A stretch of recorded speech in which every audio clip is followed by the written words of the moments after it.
লিল মুমিন, নবীজি বলছেন আর দুনিয়া সিজনুল লিল মুমিন, দুনিয়া মুমিনদের জন্য কারাগার। কারাগার মানে যেখানে আমি স্বতন্ত্র স্বাধীন নই। এখানে প্রশাসন অনেক ভাই বোন আছেন, তারা জানেন কারাগার কি জিনিস, আর যারা দুই একবার যাওয়া আসা করেছে ওরা জানে কি জিনিস। এখানে আপনার কোনো ব্যক্তি স্বাধীনতা নাই।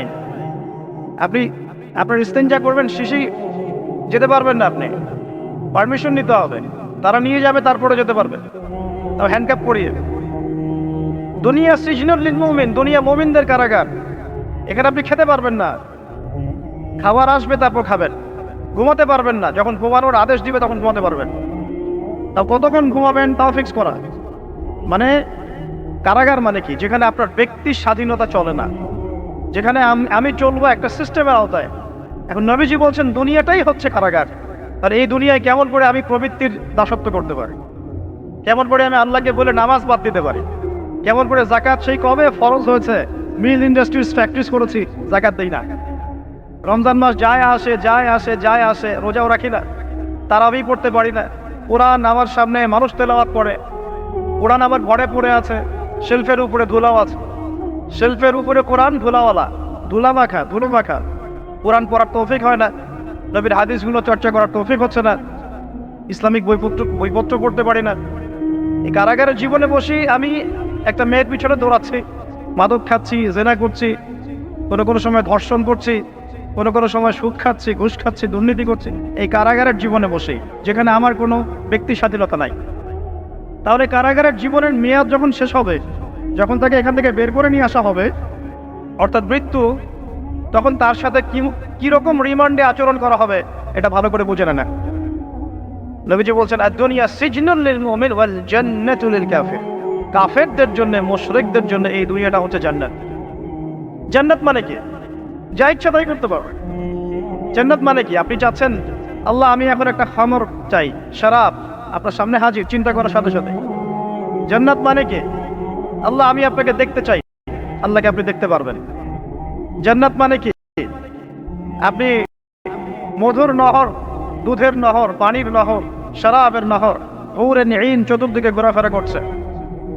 একজন নিম্নমানের জান্নাতি, মানে সবচেয়ে শেষের দিকে যারা জান্নাতে যাবে, তাদের সাথেই দুজন করে হুরে নিন, আহান পরিবার তো আছেই, রিলমান পানপাত টুনে চারপাশে ঘোরাফেরা করবে। জান্নাত মানে কি? যেখানে যা ইচ্ছা তাই করা যাবে, বলার কেউ নাই, বাধা দেওয়ার কেউ নাই, সেখানে কোনো মৃত্যু নাই, সেখানে কোনো অহেতুক কথাবার্তাও নাই, কোনো গান গল্প নাই, কোনো মিথ্যা নাই, কষ্টের ক্লেশ মাত্র নাই, থুতু ফেলতে হবে না। জান্নাত মানে থুতু ফেলতে হবে না, জান্নাত মানে হাঁচি হবে না, নাক ছাড়তে হবে না, জান্নাত মানে ইস্তেঞ্জা পেশাব পায়খানা করার টেনশন নাই। মানুষ খাবার খাবে, একটা ঢেকুর তুলবে, ব্যাস খাবার হজমে। আর জান্নাতের সবচেয়ে বড় বিষয়টা কি? আল্লাহ পাককে আমরা এই চোখ দিয়ে দেখতে পারবো ইনশাআল্লাহ। আর তার সমকক্ষ একটা বিষয় হচ্ছে আল্লাহ পাক বলে দিবেন যে আমি তোমাদের সবার উপর সন্তুষ্ট হয়ে গেলাম, যাও কোনোদিন অসন্তুষ্ট হও, ব্যাস। এখন আপনি যত কিছুই করেন এই বস্তুবাদী জীবনে, মনে একটা ভয় থেকে যাবে। আপনি বিশ্ব নেতা হয়েছেন, বড় শিল্পপতি হয়েছেন, পলিটিশিয়ান হয়েছেন, ইকোনমিস্ট হয়েছেন, মনে একটা ভয় থেকে যাবে যে মরতে আমাকে হবে, আল্লাহ আমাকে ধরবেই, হিসেব আমাকে দেওয়া লাগবেই, কবরে আমাকে একাই যাওয়া লাগবেই, আমাকে কিয়ামতের মাঠে দাঁড়াতে হবে আল্লাহর সামনে। মনে একটা ভয় কাজ করে, যদিও বাইরে মানুষ দেখায় যে কোনো ভয় নাই। মানুষ বাইরে অভিনয় করে, মানুষ সমাজের মানুষের সাথে বাইরে একটা অভিনয় করে, কোনো ক্ষেত্রে আমরা নিজেরাই নিজেদের সাথে অভিনয় করি। কথা সাহিত্যিক হুমায়ুন আহমেদের নাম শুনেছেন? ইন্তেকাল করেছেন। একটা সময় ছিল আমরা স্কুলে পড়তাম, কলেজে পড়তাম, মাঝে মাঝে টুকটাক এ ধরনের কিতাব, বইপত্র পড়া হয়েছে। হিমু, মিসির আলী এসব পড়া হয়েছে। শরৎচন্দ্র, বঙ্কিমচন্দ্র, রবীন্দ্রনাথ, নজরুলের কবিতাগুলো, ইভেন শেক্সপিয়ার, অ্যাডাম স্মিথ সহ, যিনি অর্থনীতির জনক। যাই হোক, তিনি তার বইয়ের মধ্যে লিখেছিলেন যে এই পুরো দুনিয়াটা হচ্ছে অভিনয়ের মঞ্চ। কথা সাহিত্যিক তিনি বলছেন তার মতো করে এই পুরো দুনিয়াটাই অভিনয়ের মঞ্চ, আর আমরা সবাই নিজ নিজ জায়গায় অন্যের সাথে অভিনয় করছি, কোনো ক্ষেত্রে আমরা নিজেরা নিজেদের সাথে অভিনয় করছি। তিনি বলছিলেন আমরা সবাই অভিনেতা, আর সবচেয়ে বড় অভিনেতা হচ্ছে পলিটিশিয়ানরা। কারণ তাদেরকে অনেক বড় মঞ্চে অভিনয় করতে হয়। এটা আমার কথা না, হুমায়ুন আহমেদের কথা, পড়ে দেখেন।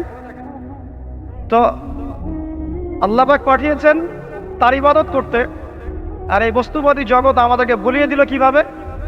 কয়েকটা প্রলোভন দিল। প্রথম প্রলোভন হচ্ছে টাকা, তারপরে জীবনে কি করব প্রতিষ্ঠিত হওয়ার চিন্তা, তারপরে চাই চাই আরো চাই এই একটা আকীদা দর্শন, তারপরে আমার স্ত্রী সন্তান আহান পরিবারের কি হবে, আর আরেকটা দর্শন আছে, এটাকে বলে চারবাক দর্শন। এবং দুঃখের সাথে বলতে হয় আমাদের রবীন্দ্রনাথ ঠাকুর কিন্তু এই দর্শনের মানুষ ছিলেন। চারবাক কিরকম? তার কবিতা পড়লে দেখবেন লেখা আছে, দুহাতে যা পাও হাত পেতে নাও, দুহাতে যা পাও হাত পেতে নাও, বাকির খাতা শূন্য থাক, বাকির খাতা শূন্য থাক। ঠিক চারবাক দর্শন, এটা ফিলোসফি পড়েছেন, এখানে অনেক টিচারও আছেন আমি জানি, তারা এই কথাগুলো বুঝবেন। চারবাক দর্শন কেমন? ঋণ করে ঘি খাও, ঋণ করে ঘি খাও, যতদিন বাঁচবে সুখে বাঁচবে, এটা হলো চারবাক দর্শন। তো দুহাতে যাবো হাত পেতে নাও, বাকির খাতা শূন্য থাক, মিল আছে না?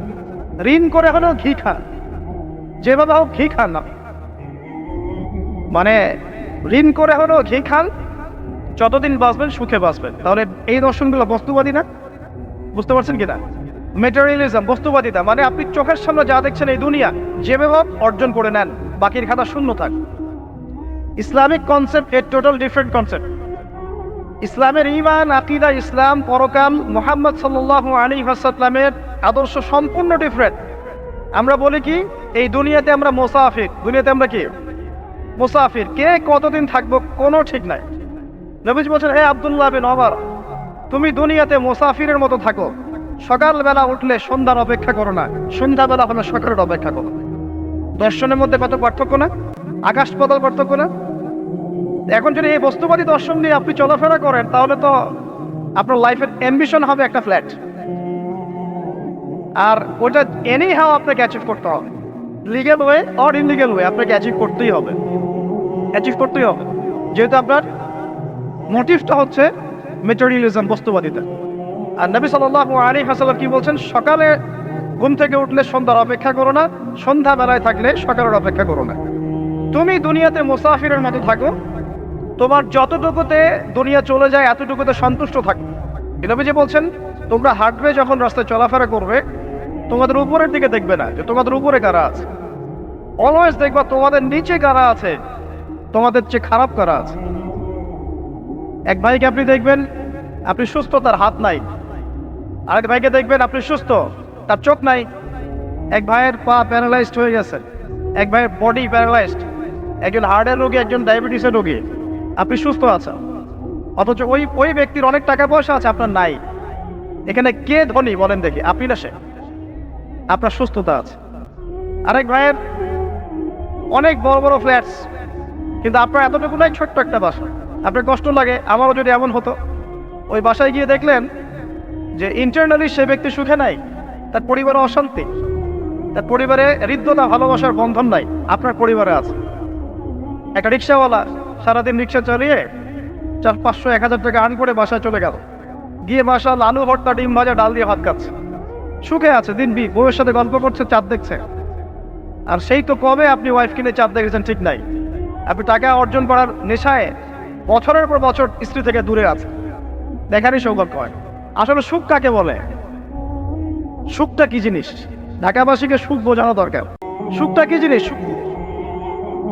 যখন আপনি বা আমি নিজেকেও বলছি, যখন আমরা আল্লাহকে পাবো, আল্লাহ পাকের ইবাদতের মধ্য দিয়ে, রাসূলের সুন্নতের মধ্য দিয়ে অল্পে তুষ্ট থাকতে পারবো, যা আছে এতে শুকরিয়া আদায় করবো, আপনার চেয়ে সুখী মানুষ দুনিয়াতে কেউ নাই, কেউ নাই দুনিয়া।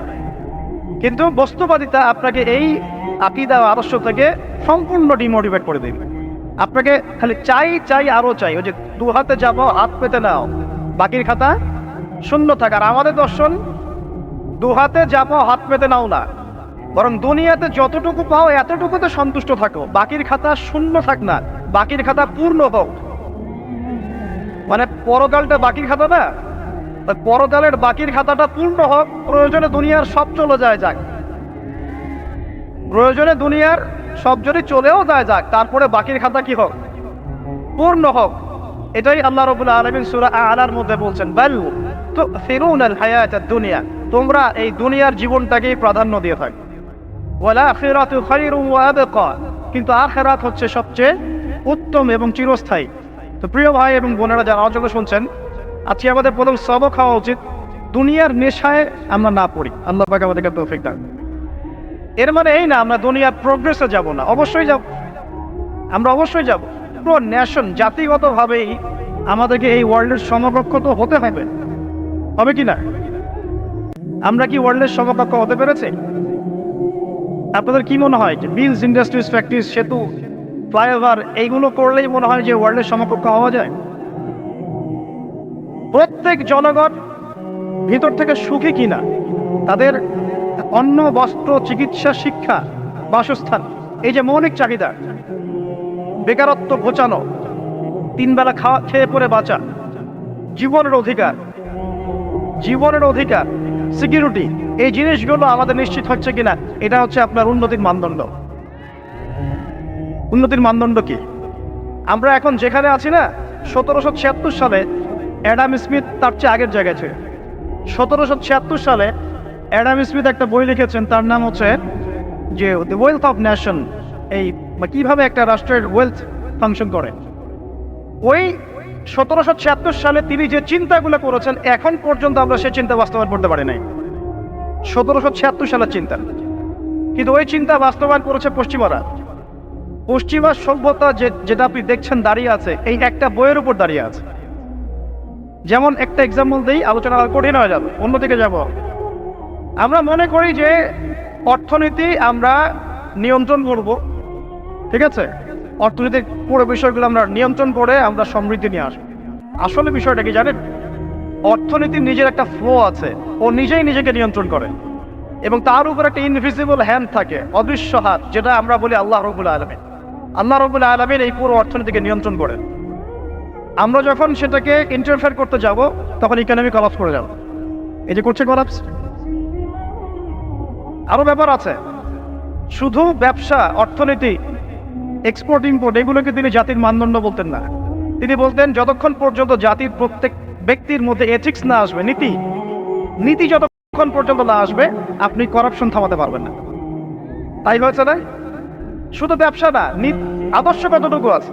এই যে আপনি দেখছেন বিভিন্ন জায়গায় ভেজাল খাবার খাওয়াচ্ছে, ওদেরকে টাকার অভাব আছে? ওদের টাকার কিন্তু অভাব নাই।